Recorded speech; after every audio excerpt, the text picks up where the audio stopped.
applying online at primeinc.com on your application, make sure when it asks you were you referred to by an active Prime driver, make sure to click on yes. The box below that, make sure to put my driver code, Strexa. Now let's do some trucking.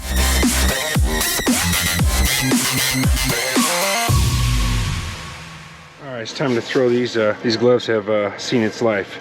My finger's going through the damn thumb hole. Grab me a couple new pair of gloves. Ta-da! An extra set of wiper blades, just for backup. I'm actually gonna be switching over to the food grade side of Tanker. There's a few things that I'm gonna have to actually do before I actually move over. One of the things that I actually need to do is I need to check my eco heater box, which is this guy right here.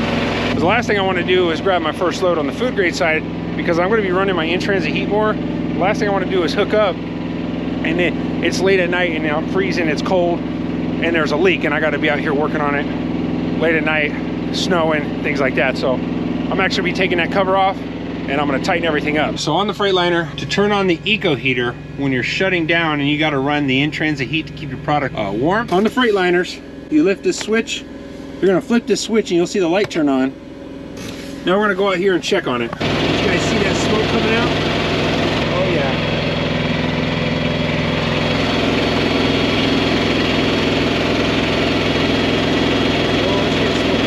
First time I've ever turned this on my truck. So far I don't see any leaks on it. As you can see, it's cold. I'm gonna let this warm up and I'm gonna let it sit here for a while, let it do its thing, make sure I don't see any leaks. I did have to go up to the Prime yard. I had to get my food grade fittings so that way I can run the food grade side. Yo, what up y'all? So right now, I'm currently waiting to find out what trailer I'm supposed to be grabbing. I'm here at the Springfield Terminal Yard. And I bought this accessory kit here from Harbor Freight so I can have a quick disconnect set up so that way I can switch from using this air hose. It's a blowgun, it blows air. You know, you can blow out the dust in your vents and, you know, floor or blow yourself off or whatever. So I'm setting this up so it has a quick disconnect so that way I could switch it from airing up my tires to using basically an air gun, you know, to clean things with or to get dust or dirt off myself. I'll be using this quick disconnect to be able to blow the lines on my trailer whenever I'm pumping off, or if the back of the trailer valve, if the product gets frozen, I could be able to blow air through it. So I'm actually gonna switch this out, you'll see here, so that way I have a quick disconnect. All right, so let me take this guy off here and we're gonna put this guy on here. We're gonna tighten this bad boy on here. Okay, let's tighten it a little bit more. Okay, all right, so there we go. Now, we got our quick disconnect on there. Air chuck, whatever you want to call it. Now I left my my Teflon tape. You see this blue stuff? There's either white or blue. There's different kinds of Teflon tape, so I forgot it. What I do, if you don't have that, you can actually use nail polish on the threads. It's just like Loctite. So if you ever use Loctite, it's pretty expensive to use Loctite for the threads, but I'm just going to use fingernail polish. So I bought a cheap thing of fingernail polish, and this is the same thing as using a thread lock. So now I'm going to tighten these guys on here.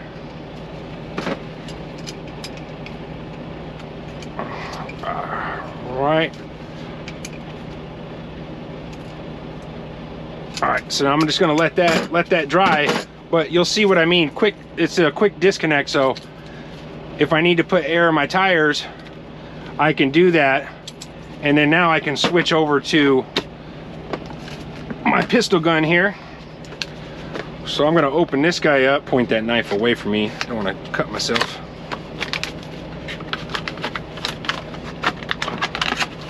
All right, so now I'm going to do the same thing with this guy. Take one of these 1/4-inch MPT threads.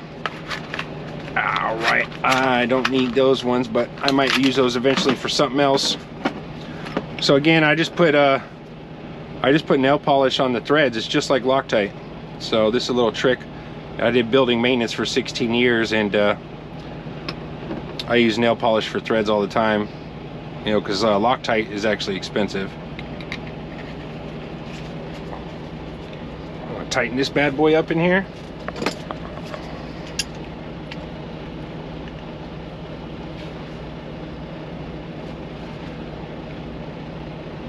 All right, so yeah, we'll just let that dry. So this is what I mean by the quick disconnect. So I can switch from using, if I want to use this to blow air and clean up, like, you know, myself or the truck, or blow through the vents, I can switch it from this to using the air chuck if I need to air up my trailer tires. And this glad hand hooks up to the back, excuse me, of the glad hand. I've been meaning to do this, so this will definitely help me out here. Hey, what up today? All right, so, oh, snap us. Let me make sure I got my damn keys in my pocket, bro. Damn.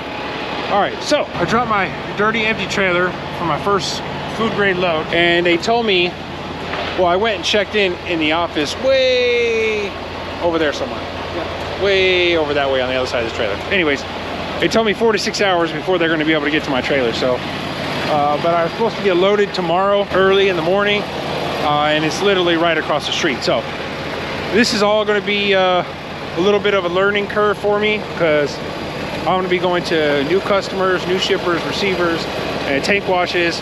Process is a little bit different. I'll be using my in-transit heat a lot more, and I'll be pretty much pumping off almost every load. We're gonna go for a little walk because this is a pretty big tank wash. Like I said, this is my first food grade load that I'm gonna be running. Make sure I got my key. And I saw that there was a couple of prime trailers. So we're gonna do a sweep and see if any of these prime trailers are clean. Oh, that's good. Oh man, I hit that too hard. 357. Let's go take a look at this one here in the back, see if it's sealed up. Oh, that's good. I got this new flavor called Pear Peach. Oh, this one's sealed up right here. All right, let's go up here, take a look at it.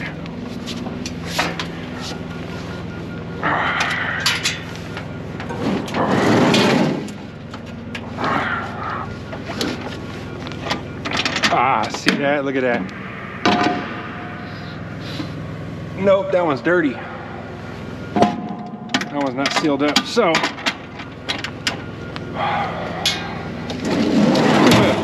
that's some false advertisement right there. False advertisement, got a seal on the back of it. That one is not clean. Ready to go. I think I might just be waiting. It is cold out here, man.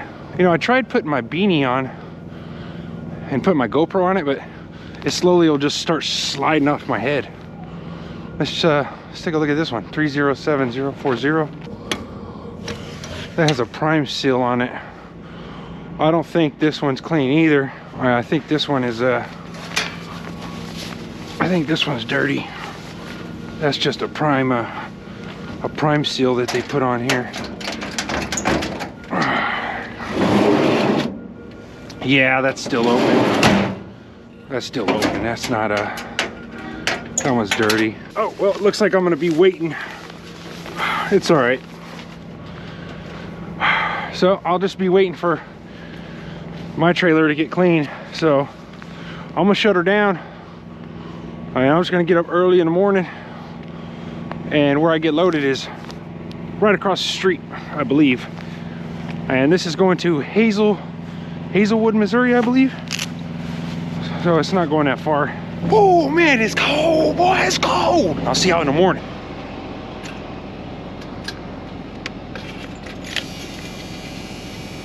Time for some blueberry Pop-Tarts. All right, so I'm here at Stratus Foods in Decatur, Illinois, and they told me to park by all these tankers. I gave them my phone number.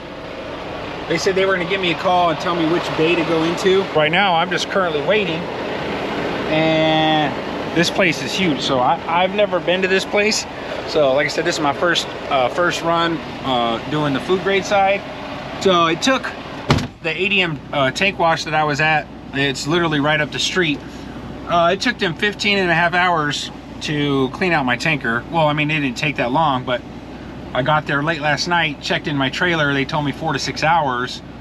I took my 10-hour reset, woke up, and they didn't even pull my trailer inside. And I spoke with the guys in the morning. It was like 4:45 in the morning, and they said that their computer systems went down, so they weren't able to clean any trailers. So yeah, I had to end up waiting 15.5 hours. The guard shack just called me and told me to go down here. Come on, bro, really? To pull into the East Bay. What the heck? So it's gonna be on my right. What the heck? I have no idea where the hell I'm supposed to be going. Stop, damn, what the? Where the hell am I going? I'm gonna have to call this guy back because I have no idea. 94. Yeah, this is the prime tanker. I don't know, I must be lost. I don't see any East Bay on the right side down here. Where are you at? I'm over here by, I see Hopper Bottoms. You went back too far. You were stopping up at the end of the yellow building.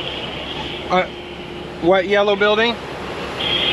You were supposed to make a right at the end of the yellow building. You're supposed to come up in front of the guard shack, make a left, and at the end of that building, make a right. And the east and west bays right there on the right.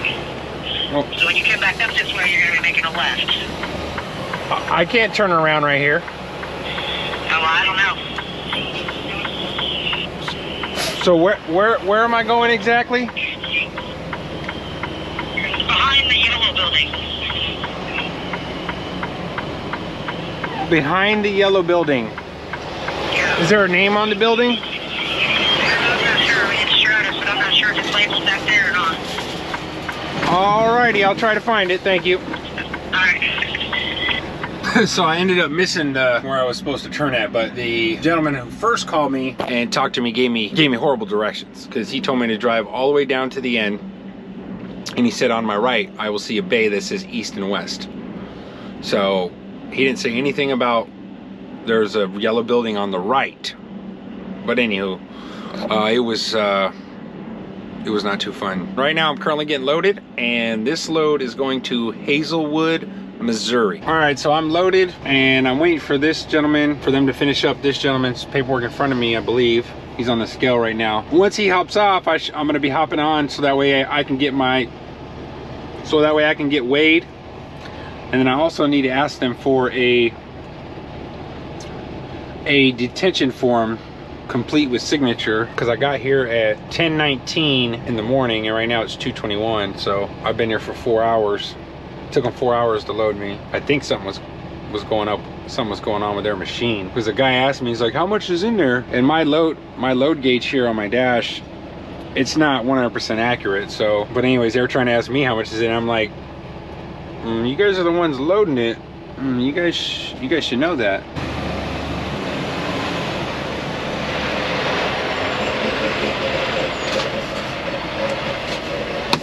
And it looks like I'm overweight, so it looks like they're gonna be taking some off. They want you to go back to South Bay. How do I turn around? Go ahead and make a U-turn. You're gonna have to unload you. You're on 500 pounds. No, I know that. I'm just trying to figure out how I'm gonna turn around. I don't think I could turn around right there. You know where South Bay is? No. What I'm saying is, I can make a U-turn right here. I don't think I could.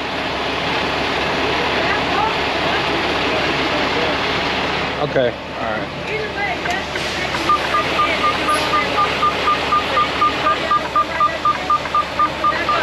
Oh, so everyone makes a U-turn right here? Okay. They want me to make a U-turn over here? How the hell am I gonna make a U-turn, girl?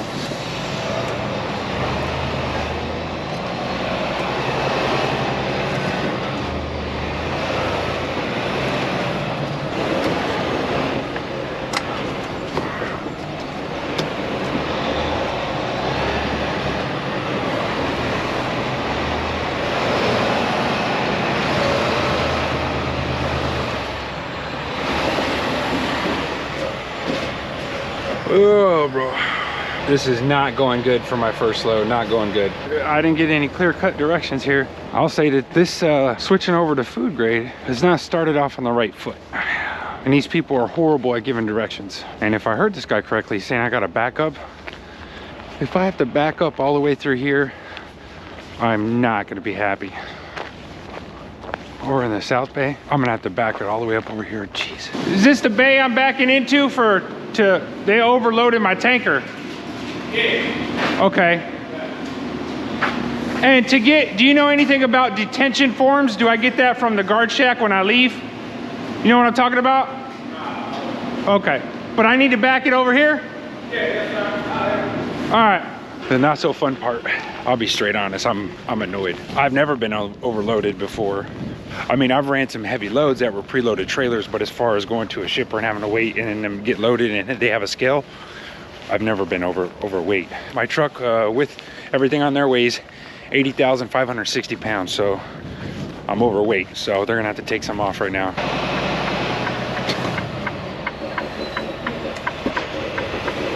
How you doing, Chief? Good, good. I just have the GoPro. I have to make sure it's not on. Bruh. ADM doesn't allow any filming. That's all right. I'm not filming anybody. Okay.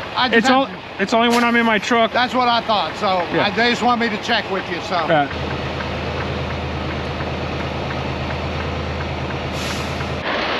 All right, y'all. So I made it to the 90, which is the receiver, and it was I had to come in here through the back.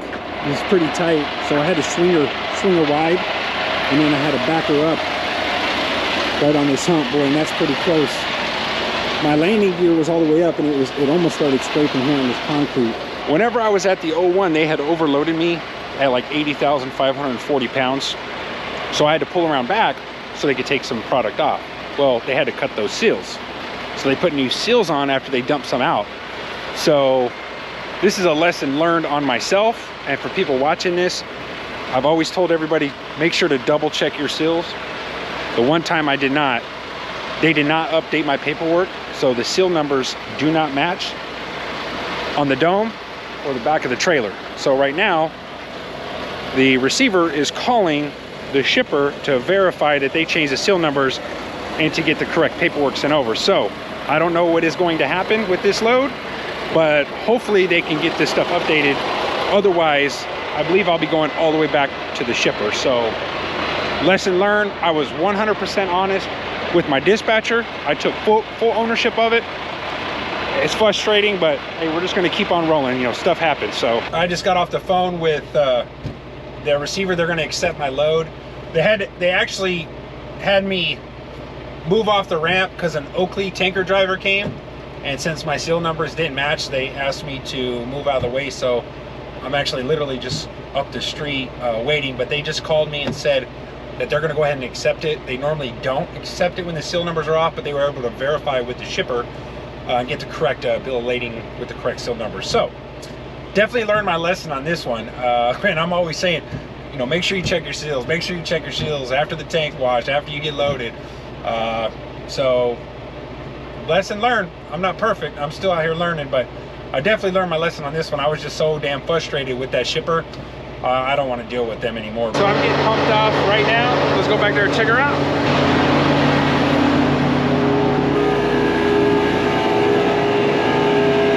That's where it's going in.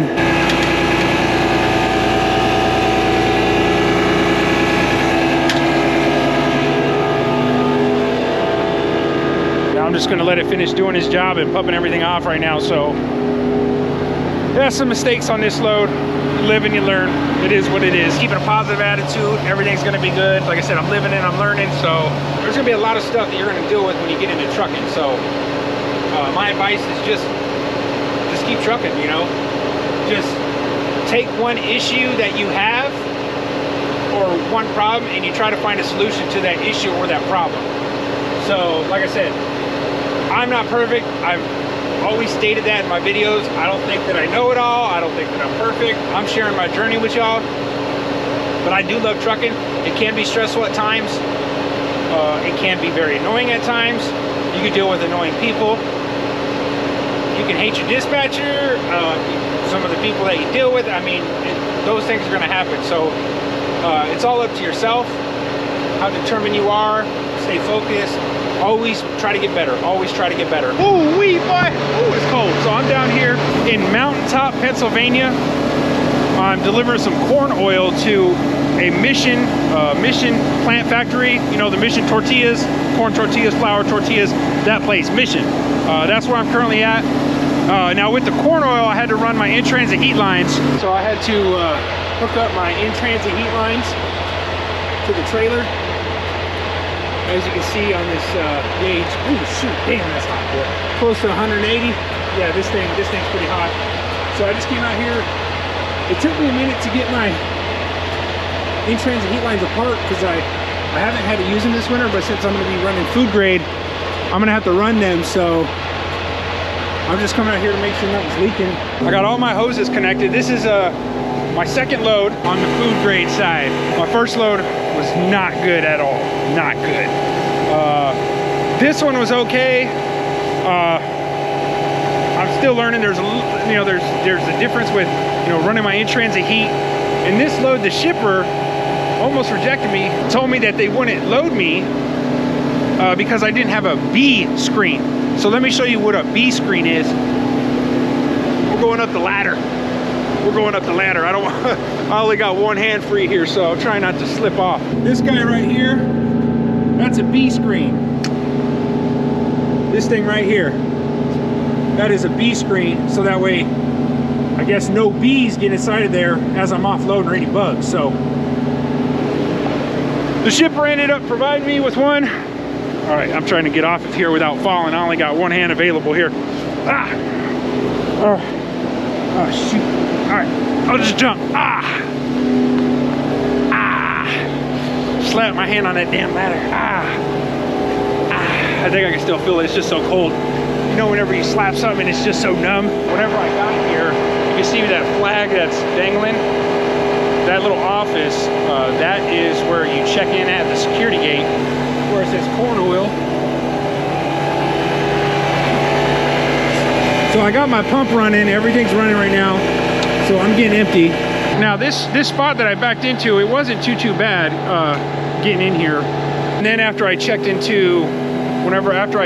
over here at the security office, they had me pull my truck right here, and then I had to go and walk up and go into this door and check in. So they actually had me grab the sample from the back of the trailer, which I gave it to them. It took them about 15 minutes. Sample came back good. They said I was good to unload. The guy was just about to leave, and he's like, you caught me just in time, because then I would have had to waited. I would have had to wait. So luckily I caught him just in time. As you can see, I got my back tire on this hump to help drop the back end of the trailer to help the product come out. And with me running the heat on it the whole time, the product's coming out real quick. So you got to run the heat on this corn oil so that way it don't thicken up and clog pumps and the hoses up. So after I'm done getting offloaded here, I'm actually going to be headed to the Piston, Pennsylvania terminal. And then I'm going to be heading out to Newark, New Jersey ports for a drop-in hook that's going to deliver in Wisconsin. So that's actually coconut oil I'll be picking up. Thank you so much for checking out my video. Make sure to give me that thumbs up, smack that subscribe button, and let's keep on trucking, y'all.